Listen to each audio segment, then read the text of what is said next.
আমরাও যদি দয়াল নবীকে স্বপ্নের মধ্যে দেখতে পাই, তবে ওই স্বপ্নের মধ্যে কোনো ভুল নাই।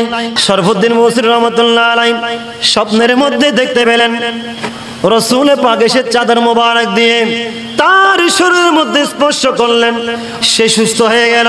ঘুম যখন ভেঙে গিয়েছে, শরফুদ্দীন বসরি রাহমাতুল্লাহ আলাইহি মনে মনে চিন্তা করতে লাগলেন, আমি তো আমার দয়াল নবীকে স্বপ্নে দেখেছি, আমার হাত পা ভালো করে দিয়েছে, আমার দয়াল নবী তো আমাকে একা রেখে যায় নাই।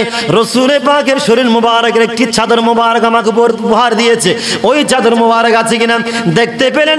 আমার দয়াল নবী তার শরীরের মধ্যে যেই চাদর দিয়েছিল স্বপ্নে, সেই চাদর এখনো পর্যন্ত আর নিদ্রা ভেঙে গিয়েছে, তবু আমার দয়াল নবীর চাদর মোবারক রয়ে গিয়েছে।